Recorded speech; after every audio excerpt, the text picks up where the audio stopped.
All right, will she start on the first try?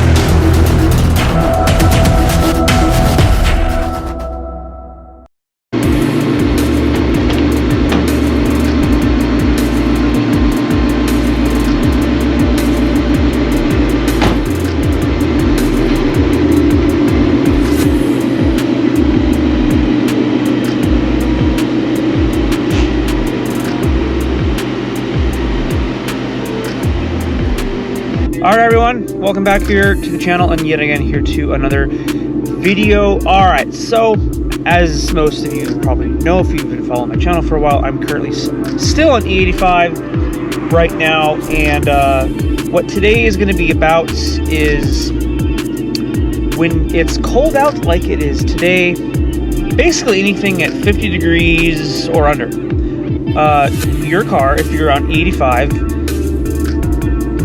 can or have issues starting on the first, second, third, or even on the fourth attempt, and it gets worse the colder it gets. So that's kind of what today is going to be about and why that happens, and if you should swap back to 93 during the cold months or just stay on 85 like I am now because I'm stubborn and I just refuse to switch back. So we're going to talk a little bit about that.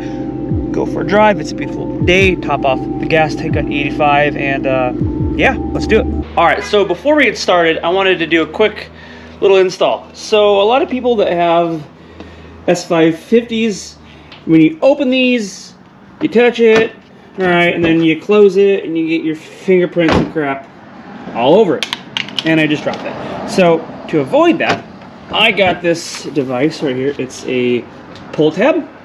We're going to pry this off here. Pretty simple install. And then it comes with another piece that I just dropped. So this right here will just pop over and replace this.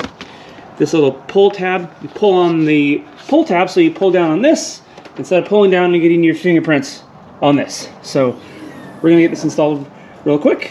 And I got the color matching blue. So let's get that on, and that right there, everyone's gonna see that. That's a defect from the factory, so you can thank Ford for that one. Okay, so I took it off, and I took these off. Let me just show you what I did. So this was the one that came on it. So these little grommets right here, you just unscrew those, and then you got these little Christmas tree pull tabs right there. So put everything here, make sure that you don't lose it, so when you put it back, it's obviously where it needs to be. So this you just pry off. That's why it looks all stressed right there. I kind of put a lot of stress on it, but it just eventually pries right off. Now underneath this, remove this down. Careful not to damage these wires. So get this out of the way. And then you need to get to these screws here and loosen those. Those are a 10 mil deep socket. So let's get those loosened up. Okay, so be careful not to damage this when you pull that through right there, but just loosen this with the 10 mil deep socket, and there's actually, you can just take them off completely so it hangs down. But then there's another one right back here, a third one. Just loosen it, don't take it all the way off, so it's still here. It doesn't need to come all the way off, so just loosen the back one, take these ones off, and then you put your pull tab, those little slits right there, put it right there, little pull tab slits right there, so they go right there, and you screw it back up and put it all back together.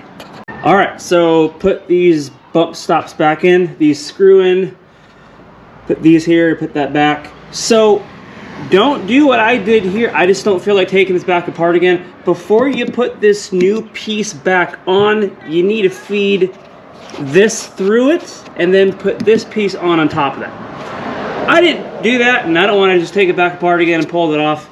So still does the job. Got your pull tab, and it closes.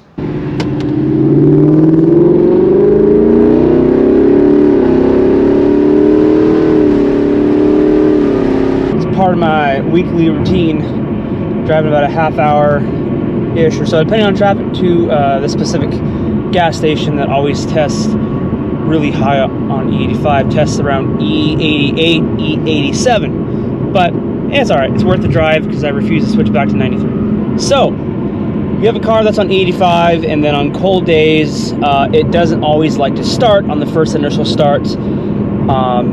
When it's about 50 degrees or colder, the colder it is, the more times you might have to try to start the car. So why is that? I posted a couple shorts a few days ago of the car having trouble starting when it's cold outside with the E85. I've had people say, oh, it's because it's a Ford, it's a piece of shit, blah, blah, blah, it's a Mustang, ha, ha, ha. So it has nothing to do with the fact that it's what specific kind of car that it is whatsoever. It's specifically the fuel. Now with ethanol, the colder it is, the longer it takes for the ethanol to vaporize. So if you live in a much colder climate than Texas, when we get to like 50 degrees or below, people start freaking out because it's cold in Texas. But the colder it is, let's say 30 or below, it can take even longer, like 4 or 5 times.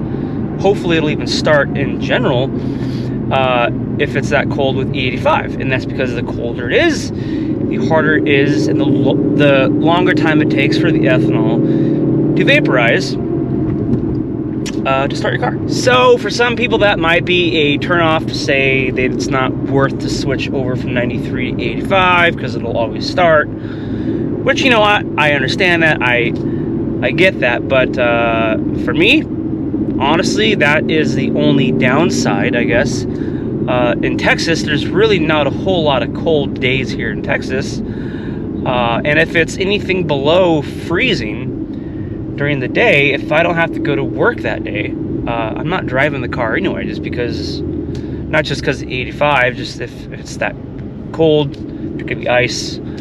It's just, for me, it's not that big of a deal. And if that's the one reason that would like stop you from switching from 93 to 85, then I don't know, you don't really want to add much more power than what 93 can add.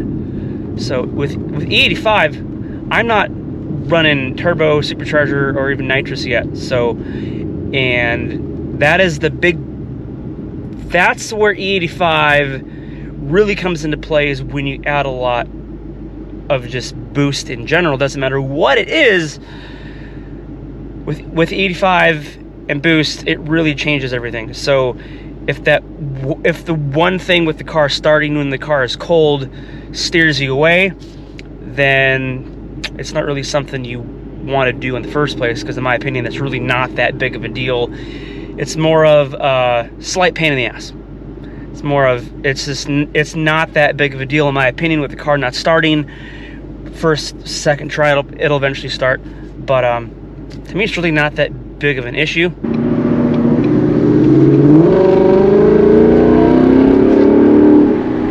Another thing too I wanted to bring up, so I was talking with Palm Beach a little bit about the car. Hang on. About the car, you know, having issues starting once the car is cold. They want me to do a data log of a cold start, which I'm probably going to do next time I cold start the car.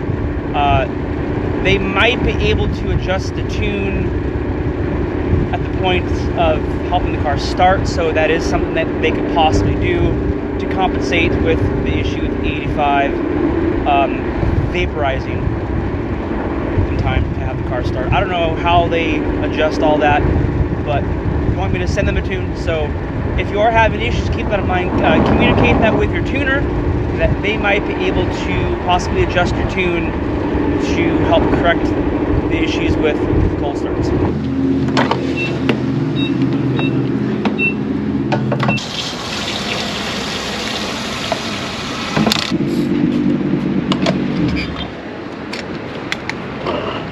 Look what pulled up next to me, GTR. What year is this one? Yeah, it's the first year, 09. Oh, it's 09? Yes, sir. And you got it on the 85? Yes, sir. It's FBO. It's full bolt-on. So do you still got the factory turbos on this? It is. It is. Yeah, it's just straight bolt-ons, but it's got dual and new fuel pumps. Okay. We got 1,000cc injectors. See, he has the same issue. His car has issues starting on E. So it's not just me. He said he has the same issue on cold days like today. It doesn't always like to start. Not easy. No. See? Yeah, and it'll jump up to 2,000 revs. And then it'll die. And then it'll come to blah, blah, blah, blah, and then it'll come to 2,000 revs. And then it'll normal out. Yep. That's the It's the inconvenience of E85 for sure. That's the curse indeed. So what's your name? Theron. Theron, it's Aaron. Aaron. Nice to meet you. Likewise. Nice to meet you. You take care. That guy would gap the shit out of me. And 600 something horsepower in those cars? That's nothing. That's just scratching the surface with those cars. So, put the seat warmers on. It's chilly, man. It's compared to other parts of the country, it's not. But for Texas, it's nippy. It's nippy for sure. All right, everyone. Hope that helps for anyone that is considering E85. There is a few, I guess you'd call them downsides or inconveniences, especially when it's a little bit chilly, car not starting. And talk to your tuner. They may be able to possibly adjust that, but you're still gonna have issues, especially the colder it gets. But on that note, I'm gonna close this out. Please do me a favor, if you guys are watching this and you're not subscribed, please make sure that you hit subscribe, hit the notification bell also as well, drop a like and a comment. We say those things because they always help us out. But you guys have a good one. Stay tuned for the next video, and I'll catch you guys in the next one. See ya. Bye.